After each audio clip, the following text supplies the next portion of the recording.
All participants are to be informed that this meeting is being recorded, in case you didn't hear that. Teresa, could you list our attendees verbally, please? Sure. We have Mayor Rob McDonald, Councillor Jackie Worthy, Councillor Brian Gust, actually Deputy Mayor Brian Gust, I stand corrected.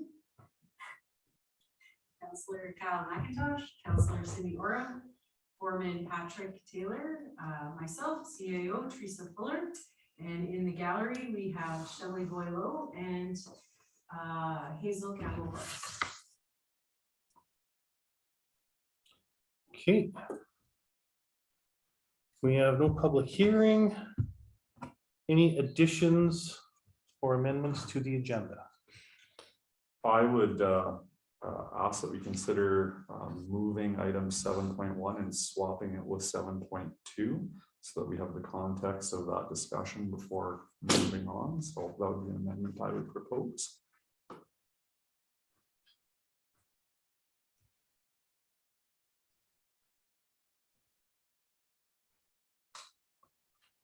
Anything else? Would someone care to move the agenda as amended? I could do so. Thanks, Jackie. All in favor? Carried. Minutes of the last meeting.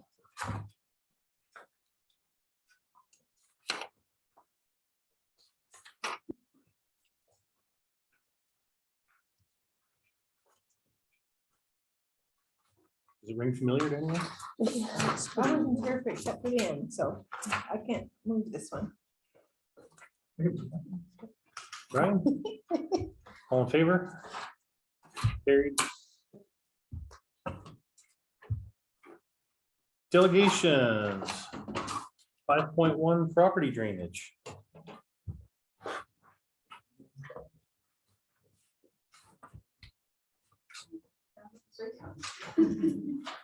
I'll just move the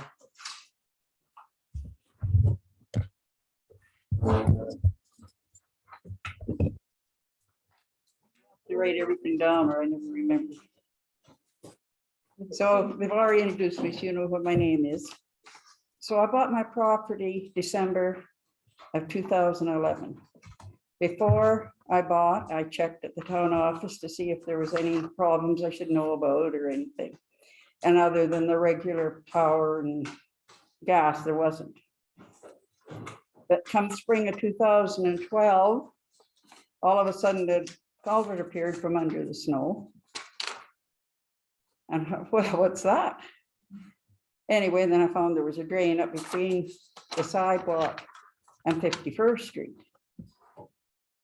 So anyway, it didn't really cause any problems. So 2012, 2013, 14, 15, until the middle of 16, with which time the school had been finished. So it still amazes me the amount of water that comes off that roof and pours down onto my place. Before that, I think part of the reason there wasn't much water was at the top of the hill across from Heritage. The street all slopes one way, and the water from there ran down and went down the back alley onto my neighbor's place. And the saving grace of any of this is underneath is a lot of gravel, and water will sink a lot quicker than a lot of places. So 2016, I had my first meeting with COA, and it really didn't go well because I don't think she understood the importance of land. And being at low land, it may look like it's not very valuable. But if you talk to a farmer, he'll tell you lowland is usually one of the best. Like in the flooding in BC, all those farmers being flooded out, that's because that land was going to run out of breath.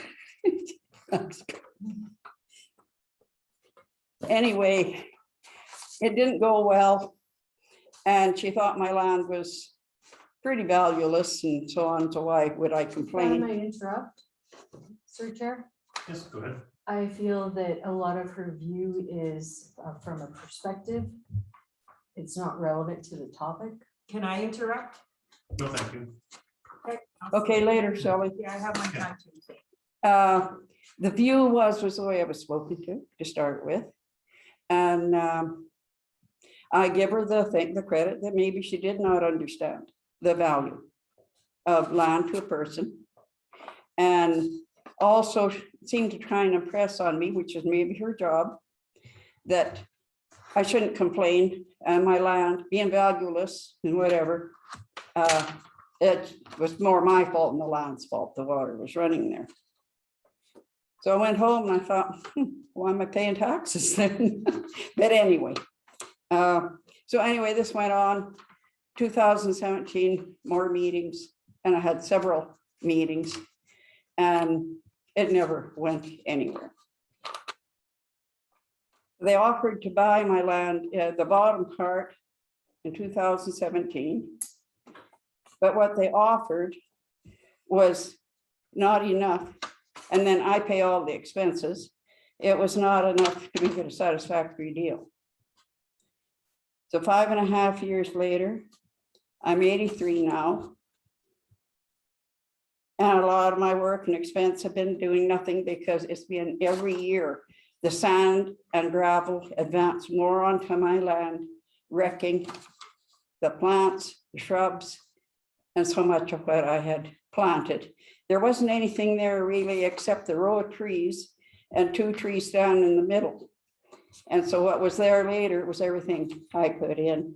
It wrecked my garden.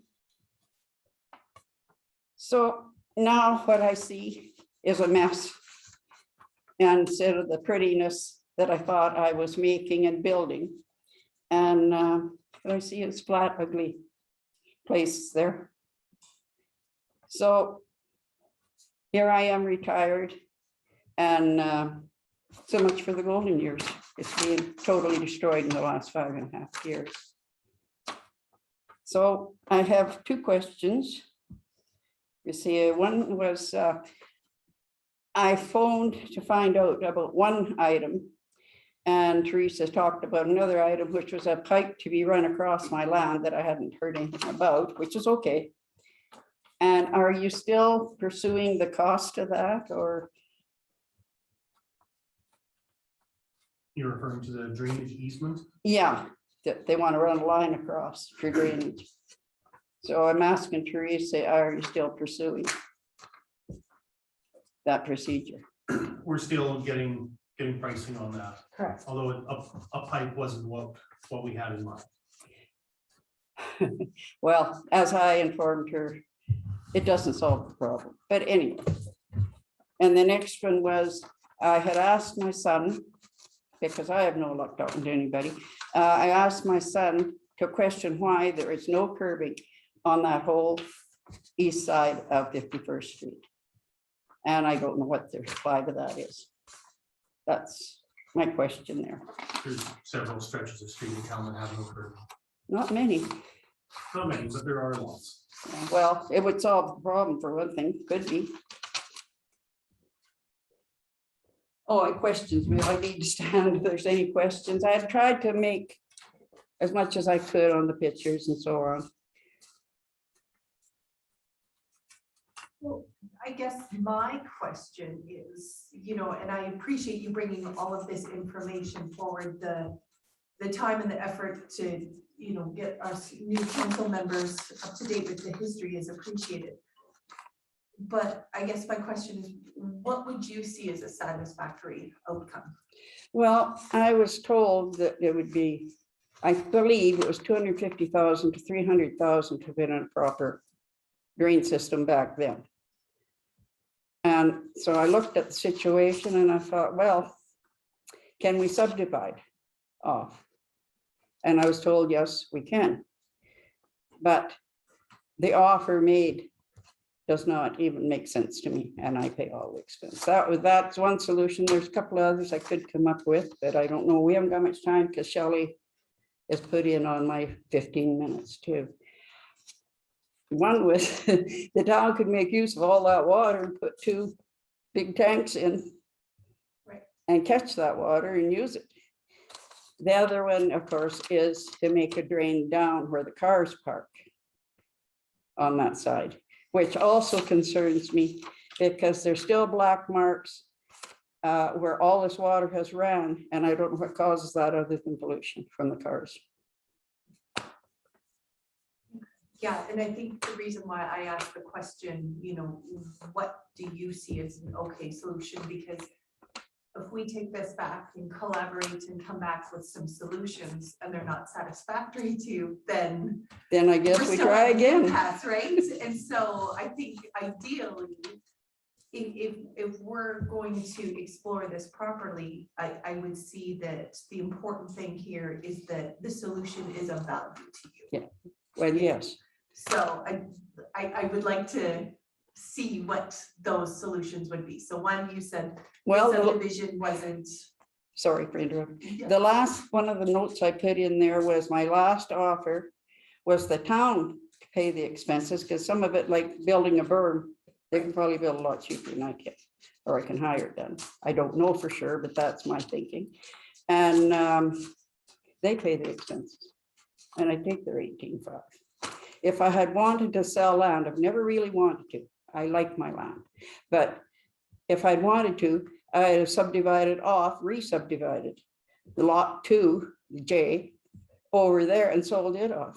Right. That would make a lot more sense because it'd been subdivided before. What were some of the expenses that you felt like you would need to incur in order to subdivide and sell the land? Well, the berm for one is really expensive. It's just about $10,000. That was a quote back to 18, I think it was. And gas and everything's probably gone up since then. Was it a permanent condition of the offer? That was a condition of my offer, yes. The first offer that I made back to the town. It has to, otherwise it's going to keep flooding. In the spring, everything freezes off. The water often runs over the road.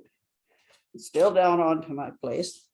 And the water will run through my trees down to my storage sheds, which is on lot 2J. So it includes both lots. Last year, the water, there was much more rain, and the water table must have risen because I was flooded out in midsummer. So nothing was frozen then.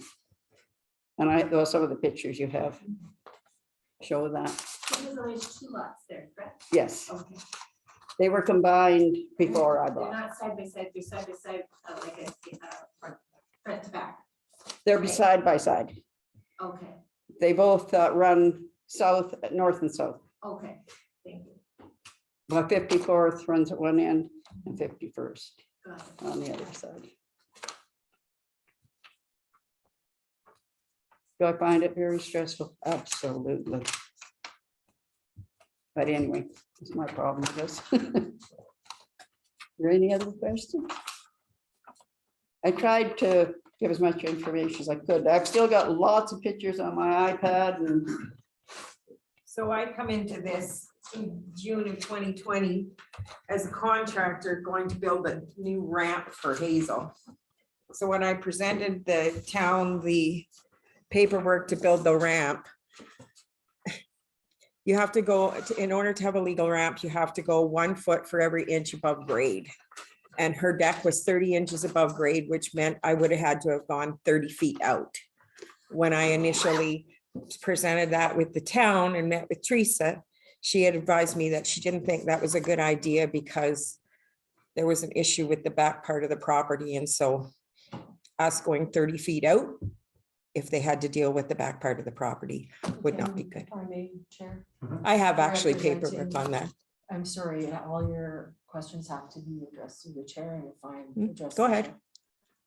Again, it's her perspective and possibly her understanding versus what may have actually been said. Anyway, so then we went back and met with the building inspector, and he allowed us to use a different grade on her ramp and actually come out one way and go up the other way towards the house. Or, towards the front part of the property instead of coming out the back part of the property. So that's where I come in with the thing. At the time we went to build the ramp, there's actually pictures there of where there's construction material wrapped in tarps. That was our construction material, or her Hazel's wood that was wrapped up there. And it had flooded so much that the only thing that had stopped the water from going any further into her dugout basement, which would have been her furnace and water heater, was the actual material wrapped in the tarps. So I went to Teresa and spoke with her and asked her about the town coming in and putting in a load of gravel. If we could take the deck down, put a load of gravel in, and then we would build the deck to try to build it up a bit to protect the water from at least the basement of the house. Teresa called me back and called Hazel back, and they said she contacted town council and they declined. And so in turn, we paid $54 and put that gravel in ourselves to try to help her on that. And then we proceeded and built the deck onto the property. So that's where kind of I come in the whole gist of this, as to trying to originally build a deck out and then having to change the perspective of how the deck was built out.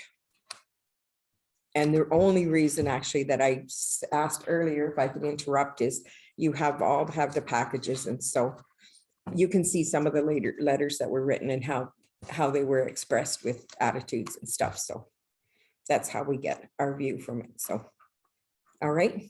Okay. So hopefully you can help her, because it's been a long time, so. Oh, the thing I left out is, if I need to, for health reasons, move to a lodge or something, I don't think anybody in the right mind would buy that place the way it is right now. And there I'd be voting money to pave my way. Any questions for either? Okay, Perfect. Thank you. thank you. Thank you very much. Thank you. Thanks, guys.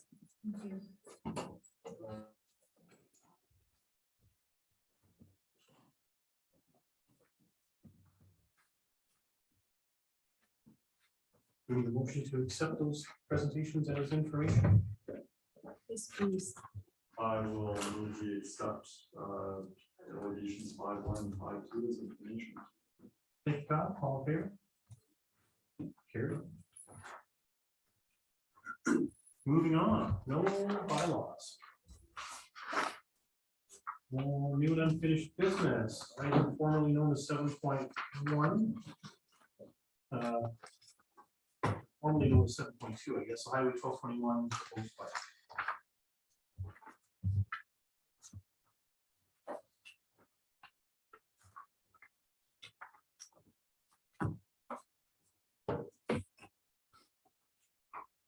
So attached is I'm just gonna move the microphone real quick. Attaches Highway 1221's budget, 2022 budget. I have a whole lot of answers for you, but if you have some questions, I have some degree of familiarity with their budget process. It can be a little confusing. I do have a copy of their older business plan that if anybody feels inclined and would like to have a greater understanding of how the breakdown is. But the short and sweet of it is what they do, debentures included, they put it all together, and then they look at what we all use as water, and then they divide it out by the projected amount of water sold. Yep. So when anybody within the line purchases the water, they're also paying a portion. So when they are connected to water, they're paying a portion of the debentures, the board operating, everything. In the past, prior to us connecting, we would get billed a certain amount for board fees and then a certain amount for like water related charges in lieu of being billed consumption. But since we have connected, they generally bill in everything right into our consumption dollar amount. So each cube of water that we buy. And as far as their budget goes, considering that they're essentially keeping the rate the same, yes, technically it is a decrease in that rate, but Yeah. 1,000. Teeny weeny. Very teeny weeny. I did bring the package from our November 12th meeting, if anybody did want to review it. It's almost 100 pages. From the meeting? Yeah. Bedtime reading. But Yeah. they Mhm. also have like all of the check reconciliations and listings of their expenditures and it's. Which I understand, but when you've got that many municipalities using it. Absolutely. I honestly do feel like the information that Rob and I got, it's, I mean, like, very extensive and detailed and Yeah. the due diligence is there. Is there any indication that any of these line items, these operating expenditures, et cetera, are going to be going down with time? Yes, that was one thing that they mentioned, that within, oh, I can't remember how long he said, not that far in the future, the first of the debentures will start getting paid off. And we will, the commission then has to decide whether to lower rates or start putting money away for the future. And there was a little bit of a discussion A philosophical. whether or not, you know, this stuff's got a 75-year lifespan. If replacing that stuff 65 years from now is this generation's responsibility that's already paid for it once, or that generation's responsibility. So start paying down some of the debt or saving for the future, Yeah. essentially. I'm gobsmacked looking at the rate we pay per cube when you compare to municipalities of a comparable size, what their residents are charged. What's the difference, Kyle? Buck. Yeah, easily, I mean, as low as 140, 150 per cube. Up to, I only found one municipality in my search of 18 that paid a higher rate than we charge our residents. So were those more established lines? Well, I think that's likely a part of it, but I guess where I'm wondering is if the commission is looking at lowering rates, you know, as these debentures drop off, will it be noticeable, or are we going to be talking about thousands or hundreds of a cent again, right? That's where I'm No, at. it'll be fairly noticeable. It would be, we'd be firmly in the twos. Yeah. So the other municipalities you can check with, are they on a water line or are they on wells? I've used a variety, so some are on the water line and others are not, and so it just. Was there a pattern there between on the water line and not? on the water Not line? really, but I would assume most of those lines were more established based on what I was able to find. So for instance, around Sherwood Park, right, or Joss and those, Yeah. right, that is a much more established line. But, you know, the rate they're charging residents is 50% of this. Yeah. And so I really guess I'm just asking, on the horizon, will we see that noticeable difference? Because it's a tough pill to swallow when the only place, I only did 18 municipalities, was Starland County that was higher than us reliably. Hannah does a little bit of wizardry to come in lower than us, but they have much higher base fees that we charge. So kind of, yeah, and sewerage separate, so. There's a lot of things we could do to lower the rate per cube. But It in would be terms of the lower. actual dollars that are gonna come out of your pocket over the course of a year, it's gonna be the same. Has to. It costs what it costs. We gotta pay for it. Oh, so yeah, because there's nobody making a profit, right? No, No, yeah, Yeah. I don't think it's a money maker. But so is the cost higher, Rob or Cindy, because of the amortization, because we're still paying for it? yes. Okay. Address the chair. On the third page, so the letter, and then the second page has operating budget summary. And then there's a page that says the sale of water. I just felt this might be relevant to look at specifically seeing how much water we buy in comparison to the rest of the division. So, like realistically, there's 309,700 cubes that are estimated to be sold in 2022. Ours is at 100,000, so I did have a council member inquire if we are one of the highest consumers of water, and I believe we are from this breakdown. And so, but then realistically as well, when you look at it, where everybody's paying the same amount for the water. And so billing as such within their own municipalities as well. And truly, if you actually gave Fairtosh and residents in Fairtosh a call to find out what they actually pay for cubic water, you know, it's, I believe, the last I heard was it was at least $4 or $5. So each municipality is paying for their costs within their. Do we know where we fall within these, like These obviously, members. yeah, obviously Fair and Tosh you just said was higher. Do we know, are we with Fair and Tosh on that higher end, or are we kind of more in the middle, or? Well, what Are it we on the boils low down to end? is we're still all gonna be getting the same rate to the commission. Right, but what So we're we charging? charge to our restaurant. Yes, that's what I meant. residents varies, because some of them charge a higher base rate, as Kyle mentioned, and then some. So we kind of do a bit of a marry, where we take and look at, okay, there's 415 utility bills in Bashaw, and therefore we break it down to, it's $30 a month, so $30 for the year per month for each of those 417. We take that as revenue. We look at what all our expenses are, subtract that amount as revenue off, and then divide out what we're anticipated to.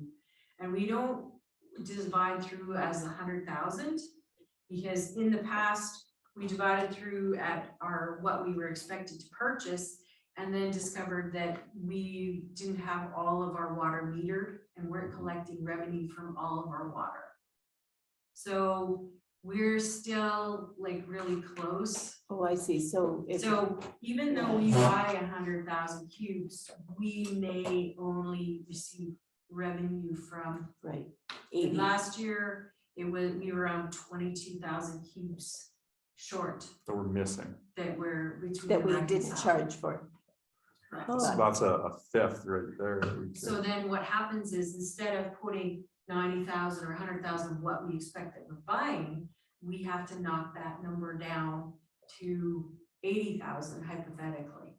Then we make our calculation. And then we make our calculations Right. so that we collect enough revenue. Because the first time we just did the Mary, and then September came around and realized we were gonna be about 50,000 short. Oh, So, but we've done some preliminary review on our calculations, and we've also come across some interesting situations with water meters and whatnot where, but we truly feel that as we get more and more of our meters in and data logging and, you know, more current meters, we should get closer and closer. And then if we're not getting closer and closer, then we need to also start watching for puddles. Yeah. The Where we're water's losing going it. somewhere. Yeah. So it's challenging, like you know, little by little, we're trying to nail down where's all the water going. And something else that impacted our rates too, more on the debenture side, was when Fair and Tosh was absorbed into the county. Rather than the county absorbing that debenture and having those ratepayers pay that debenture, it was redistributed among all the members. Now, Fair and Tosh distributed among the entire 1221 is not a great deal, but still. It's something Well, else. that, for example, as well happened with Norway, happened with Fair and Tosh, so we're at 2 of them for now, Mhm. right? why? Again? Because they now went under the auspice of the county, so it's one community versus 3, where really it should have been continued as 3. Yeah. Oh, I see. I think. So the Campbell's County is an entity versus. I get that, but wouldn't they still have the same amount of usage of water? Combining the three communities? But some of the costs are split per unit. Oh, I And so see, now I see. It's a smaller pool. Got it, got So it. more of us paying. And I, Oh, I see. Or When you- fewer of us Okay, paying. I get it. Okay, Yeah. And thank that you. actually challenged It's not about back water to- usage, it's about the extra stuff. within, There's the one page with all the percentages. It says on the It's top, almost at the very back, actually. yeah, the local government where I was. contributions. It says, and it says participating municipalities contribution to venture debt reduction and contribution to operating reserve. So then when you look about the middle of the page where it says, well, operating reserve or debenture costs. So each municipality is assigned a percentage. And so basically what they did is they, combined the water allocations into the county's percentage. Where like right now Alex has. Page you want? Count which page it is. Is that the very last one? No, there's a percentage there. Looks like It's not. What's it say at the top? local government contributions. It's kind of in the middle. Roughly about page 5.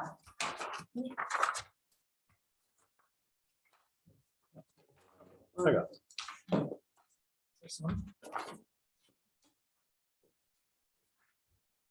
It says local government contributions on the top. So we're the fourth largest payee. And so, like, we look at the percentages, right? And so when we look at the, so town of Bashaw, we have like 10.75% is our, well, they quantified as, okay, you got one big pipe. And everybody is buying a piece of this pie of the pipe. So Alex, for example, has 28.2% of the pipe, the pie shape of the pipe. We have 10.75% of the pipe. Macomb County has 15.66% of that diameter of that pipe or slice of that pipe, right? So they take those percentages, which equate into water allotment for us. So we have a maximum of 228,000 cubes of water allotment annually. So we have a lot of room to grow. So I'm told that water allotment is valuable because if you run out of it, then it's going to cost you more because you also have to pay all the investment portion. So in essence, the Camrose County is still, collectively the highest. So I guess when you look at it that way, they're still fed through 19.62% of the whole pipe.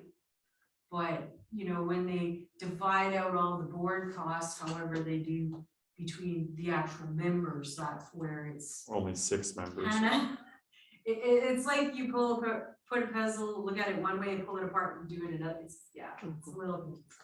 So why is Alex so high? It's a drawer, I bet. malt plant, yeah. Okay. Well, actually, the malt plant was scheduled to purchase water from them. And then historically, I guess they changed their mind. And so the village put in for that allotment. And that's why their percentage is so high. And then unfortunately, RAR continued, with their own water source versus purchasing the water from them. So they got stuck on That's a that. big ouch. Yeah, it was, On the second page, under the operating expenditures, 831 interest on long-term debt. Last year, 111,360, the number's increasing. Is that just a reflection that the commission is trying to pay down the debt more quickly? Or? I believe that would have been the addition of the next adventure. Oh, okay. Yes. So, The new pipeline additions? yeah, Clive and Edberg. well, and I don't know if, I guess the difference between 21 and 22 it would be the addition of the Clive and Edward adventure. It's higher than Alex.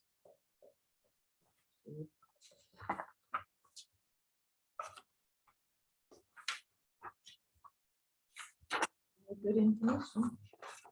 So are we expected to, is this just a budget for our information or are we expected to pass it? We're required to pass a motion to accept it. So I guess. next Friday is the 12/21 budget meeting, so if there was any issues or concerns, I'm assuming we would take those back. We did send it back once, didn't we? I think in the past, we said that we wanted them to reduce the operating reserve, or like it went back. And there was discussion too that they had wanted to embed a business study into the budget, and we're like, no, we don't want to pay for it within. But it wasn't really super significant.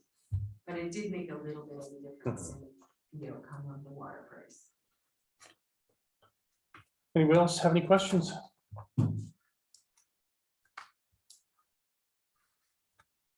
Do we feel like accepting it as information? Or no, I guess. we have to approve the budget. Do we feel like approving the budget? It's up to you. I'm okay to put a motion forward to approve the budget as presented. Thank you, Jackie. All in favor? Carried. Item 7.2, polyag water rate reduction request. Well, good news. Boy, do we have a deal for that.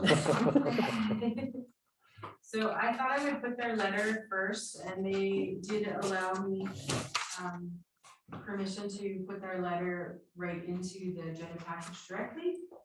And then the information piece that I've included,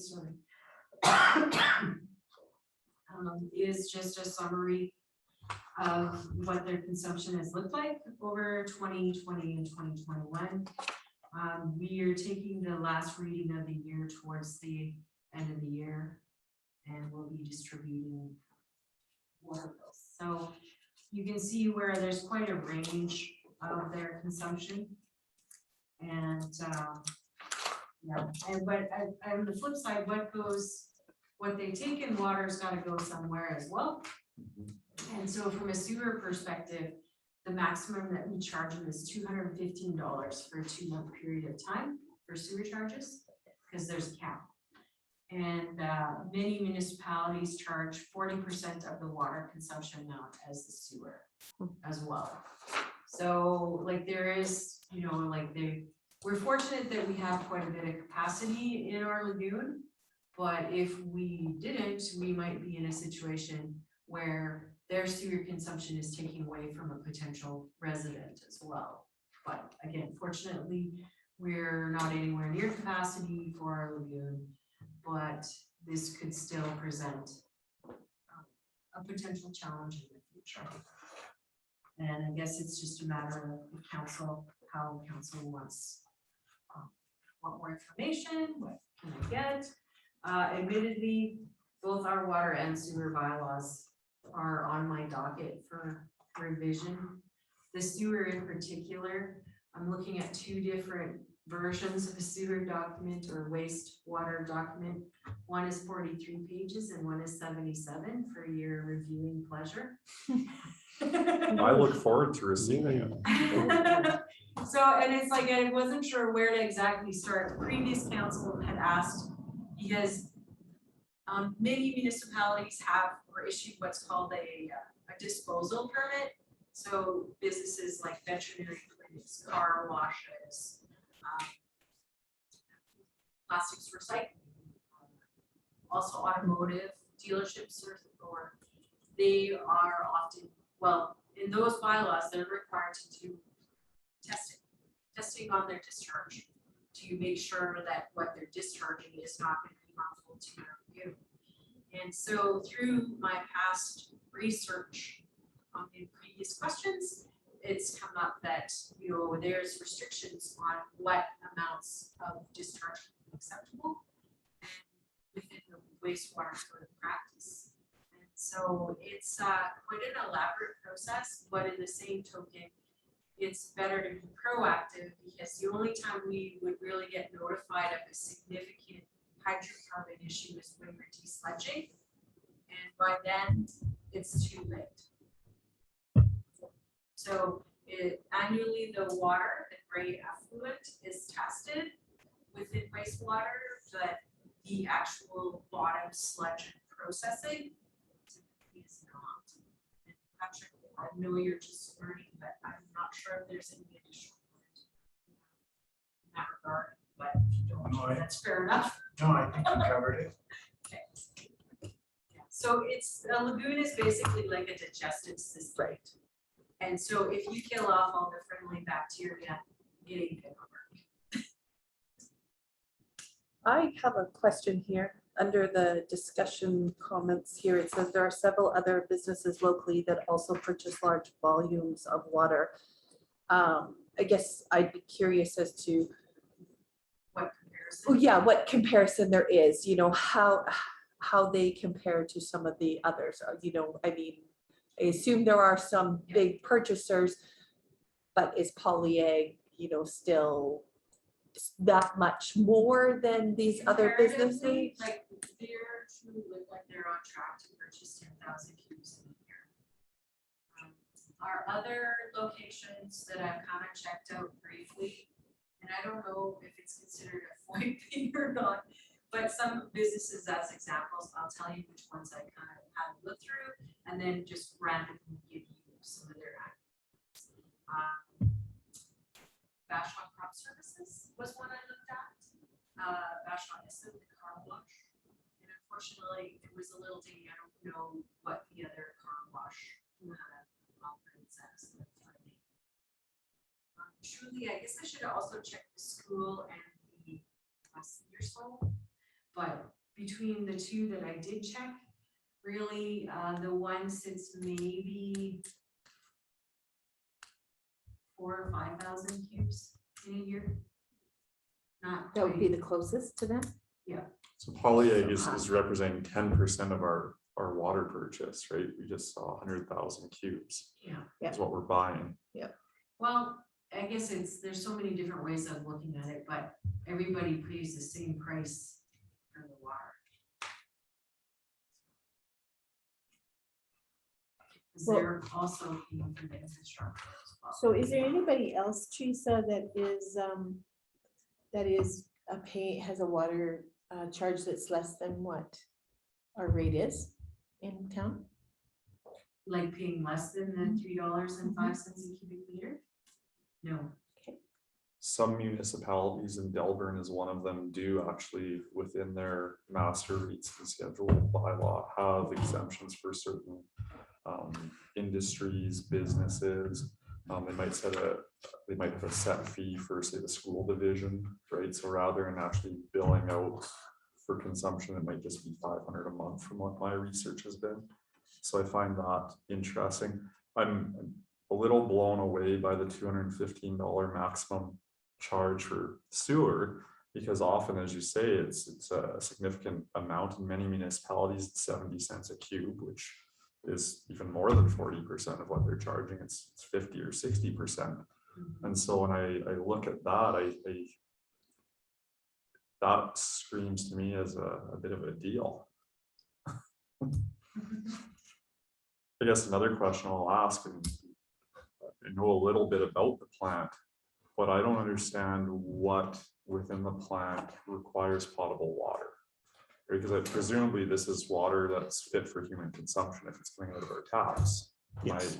And it boils down to just, we did look at allowing them to put in a well, but we've also got bylaws in place that you can't just put in a well to not pay for town water. Absolutely, but I guess So, where I'm going with On the that one is- hand, yes, it's a waste to use potable water for this, but it goes against our own policies to allow them not to. Correct, where I'm, Unless they want to put in a tank and haul from the non-potable water. well, and that's actually right where I'm going. It's saying is perhaps hauling water in would be an avenue for them to look at and research, and I'm sure they have. And I would suspect that when you look at hauling non-potable water in, it probably costs more than accessing our potable water. So Well, and the ability to have it on demand, I'm sure has a value to it as well. If you're hauling water in and all of a sudden you run out of water, that Well, creates an and they're issue. looking at what, 1,000 cubes a month? A little more. 220,000 gallons a month. absolutely, so I guess That's a lot of trucks of water. But this is where I guess I'm going is, are they paying strictly for the water, or like all of us, are we paying for the water, the convenience of it, the on-demand nature? Right, I Well- don't think it's just about water. When Yeah, we- and it's also, sorry, I don't mean to cut you off, but it's also the ability to access a fire hydrant and put out the facilities. Right?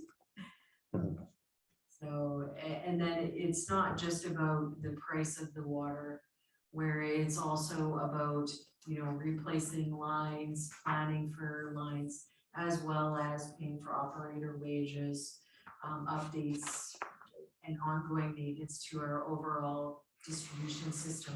And so I do intend to put together like how our water pricing is determined, and then you can also see all the things that our pricing covers right within that breakdown. That's actually what I was just gonna ask, because I think if you take the research as an example that Kyle has done, even around, not necessarily the rates, but, and Teresa has done actually, around the fact that lots of other municipalities are charging a lot more for the sewage rate. I think if, from a perspective point of view, if we were to present, okay, so if we did this, but brought up brought the sewage prices up, is there much difference? The Rob Probably Peter not, to maybe pay. even higher. Yeah. And so it's possible that they're making phone calls to other businesses to see what they're paying, think they need to be paid less, but don't understand that some of the other pricing isn't as high as other businesses are paying because they wouldn't have asked the question, Right. right? So I'm wondering if we should do that. So I guess too, I'm also wondering, like, so, you know, I know that in the letter here, the question was brought up that, you know, they're looking for a water rate reduction. I mean, realistically, from what we buy it for to what we sell it for, there's 42 cents per cube. Like, what are they seeing as an acceptable amount? Because in Dan's letter here, he's saying that this is negatively impacting his books, so to speak. And so I'm just wondering, you know, what is he seeing as acceptable for him?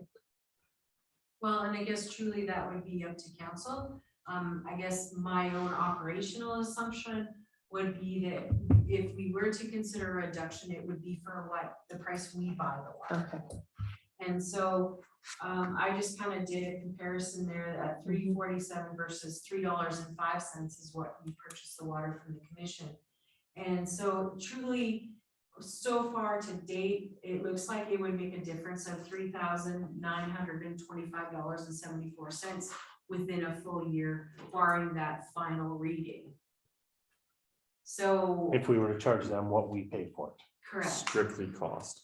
But then everybody else's water has to go up to compensate for the money that we. True. We'd actually be charging others. Unless you chose to lose money, which I don't think is very fiscally responsible. Well, we're not allowed to operate in a deficit No. budget. No. And actually, they even strongly discourage us from accessing reserves for operating. So I'll ask a couple of quick questions here, and the first one I want to ask is this sewage stormwater rate, like, one, why has the town capped this? Would be my first question, I suppose. And are there any disadvantages associated if down the road we explored removing those caps? The capping is basically how the pricing for the sewer has been determined. I'd have to double check, my apologies. I haven't refreshed on that bylaw for a bit specific to how the pricing is determined and capped. Most residents pay, I believe it's like $27.40 for a 2-month period, I believe. And the interesting thing, I guess, about sewer is that our annual costs are typically quite low. And so we offset a lot of our operational budget through our sewer charges. But then in the same token, back to keeping to the question, with capping, removing a cap, the disadvantages then Polyag and other high water users may be subject to additional charges. And whether it's necessary or not, I guess that could be opportunity for us to bank extra cash in preparation for, repairs in the future to go. Because that's the other part is we're not reserving any funds annually specific to lagoon operations. And that came up in our facilities tour. And when I look at this and I see that they are roughly 10% of our water purchase, I can't imagine, $215 6 times a year represents 10% of our sewage cost. Yeah, I'd have to run those numbers. Well, I'd be curious. What was just spent on the lagoon this year? It was Right around 935,000. right, so, And truly around 200,000 was for sledge removal. right, so that's the thing. Yearly, it doesn't seem like a lot of money as far as sewage expense, but in the big picture, it's a huge amount of money. this is 10% of our sewage. Right. So I guess I have another question that can maybe inform some more of our discussion. And I was really excited to hear about the rollout of Neptune and that you can drive around and, just magically find out Rob's water consumption, which I am really curious to find out about. We'll do a field trip, Dave. Data logs, here we go. But one of the I things shower nearly every day. Maybe. One of the things I've been wondering about it, I know Teresa knows this question is coming, is on one hand, why do we bill out twice, every 2 months opposed to monthly? That would be my first question. And my follow-up question in anticipation of Teresa's response is, at council's pleasure, could we look at billing industrial users monthly so they could have a better understanding of their water usage each month more quickly and then be able to respond to their water usage rather than needing to wait 60 days or so. So two-part question. First part, just why do we do it every 2 months? And second part, is there an ability for us to treat commercial or industrial users separately than we treat residential users? We don't bill monthly because of the cost and the time.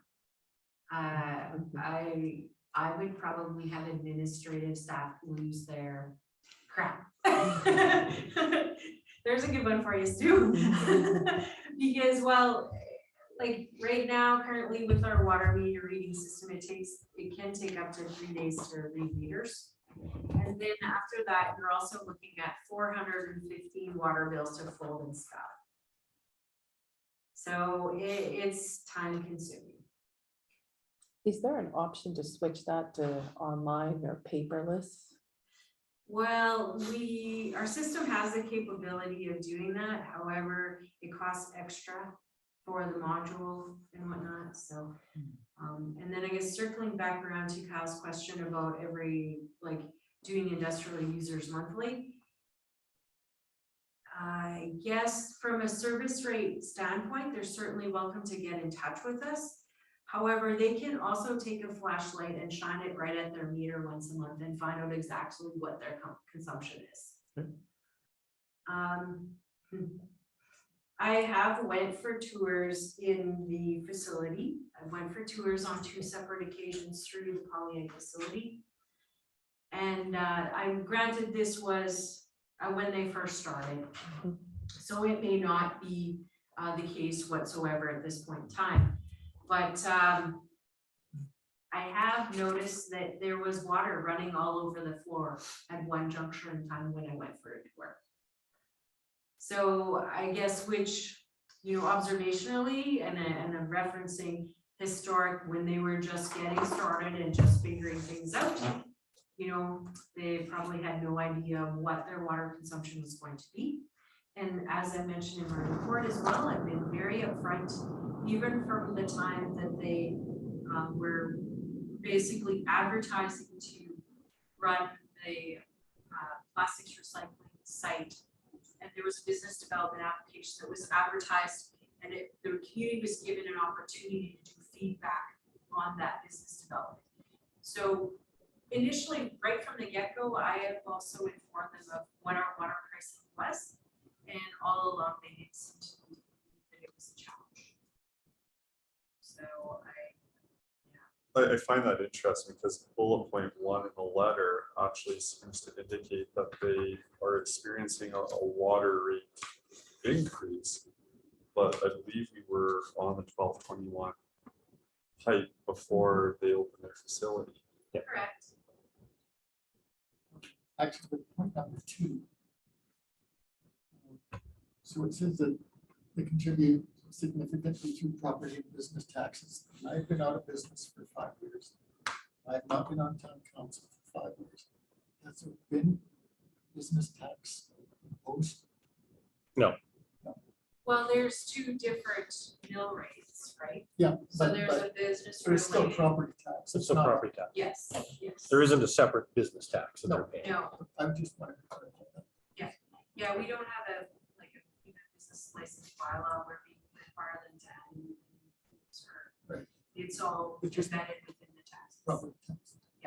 In item 4, they stress that's their belief that a reduction would not impact the overall rate paid by local businesses and residents.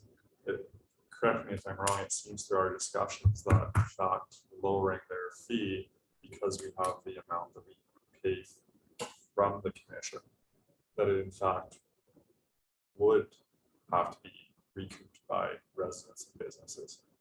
Yeah, it might equate into, like, again, we offset it's without actually having the breakdown of the water, how we determine the pricing. That $3.47 charge covers like staffing, it covers repairs, it covers additional water meters, it covers servicing hydrants, it covers like the chemicals, servicing our SCADA and. Is there? I don't know, I'm just thinking out loud here. Is there an option, and I don't know if previous councils ever discussed this, where there's a tiered system, you know, that you would pay $3.47 for the first 1,000 cubes of water, and after 1,000, there would be a little bit of a discount or something like that? Has that ever been Or the discussed? opposite, after a certain amount, you pay more. No, legitimately, that is again, Delburn, they have a tiered rate. They even Yeah. have it for residents. If you use 0 cubes in a month, you have a very, very low fee. If you use 1 to 15 cubes, right, they tier it for residents, and then businesses, it's tiered at a higher level. Mhm. So there are 500, municipalities 750,000. that But do with us this. pricing it the way we are on a strict cost recovery, if you adjust any level, you have to adjust somebody else. Right. So any discount on large users is accompanied by an increase Right, on everybody else. okay. There's no way around it. So we, just for clarity, our $3.47, when we come up with that, Teresa, that's based on expenses that we are actually paying Yeah. and are distributing amongst the water users in the community. Is there a profit margin at all in that water? With our current pricing and the volume, possibly, but again, I have to, like, within this year, it's not looking like there is. Okay, But with reevaluating and redoing the water pricing, I know in the potentially, past, so it's not a huge amount, whatever it is, it's not huge, We don't aim for one, we don't build one in. right? But then there's also you might have 3 See. water breaks. That's right. You might have. I none. realize that you've got to have So- some funds for other Yeah, years so in it- case, it- yeah, It wouldn't be, huge amount of money. But we're still losing some amount of water somewhere that we're also that's, paying well, for. and residents are all sharing the burden of that shortfall. And I guess to comment on a profit, in the past, we used to actually build in $25,000 that would be planned to put into a reserve so that we would start, like, save some funds for if we had another big project or, you know, had a really significant issue or something needed to replace, right? So we would save those funds. I don't believe we've put that type of savings in for for quite a while, probably at least 2 to 3 years. Is it not legislated in the MGA how much profit you can actually put in? I believe it's a max of 3%. It's a very small. So Yeah, even if it's we not- were, it's we're not at huge. maximum, And it's gotta be by design. So if you're investing, you know, in infrastructure or whatever is one thing. No. Computers. You, everything is allocated for, and as I mentioned, we can't, it's strongly discouraged to generate a deficit budget, even offsetting some operating costs from the reserve. It is allowable, but I know in the past when we have done it, it looks very strange and the auditor goes, what are you guys doing? has the town subsidized water rates in the past? Yes. Yes. So the first year that we were anticipated to be connected, we planned to be connected by like July. I believe it was 2018. I might be incorrect on the dates, but there was a year basically we were anticipating being connected by July. We were not connected by July, but connected to in February of the following year. So we offset the whole pricing within the year and billed out water at $2.64 a cubic meter. And so there was a bit of an outcry within the community because they felt that they were overcharged for water because we were still on well water. Oh, I see. And so then that following year, we offset. We didn't increase the price. We did increase the price, but not to cover the full amount of what it was costing us. We offset from our operating. So the amount that residents were formerly charged is actually less than what we're paying now to buy the water As far as before the line, before, right? it was If you- considerably cheaper. It was Yeah. like $1 a cube. 90 cents a cube. Yeah, it was considerably cheaper. Yes. 67%.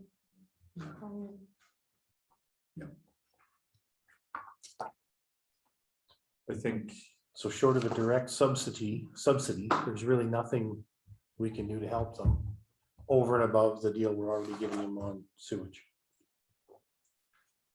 Sorry, my distraction. Can you repeat the question? My apologies. If this was school, I'd make you read that note to the I class. know. I have our next presenter on, and so I wanted to be respectful of her time as well. Oh, okay. So just saying that over, other than the deal we're already giving them on sewage, there's no way to give them a deal on water without it being a direct subsidy. It definitely could present a subsidy, but in order for us to really know where our costs are, I'd have to bring you back what our projections are for 2022. And we're working on that. So I'm hoping to have that to you folks by hopefully in January.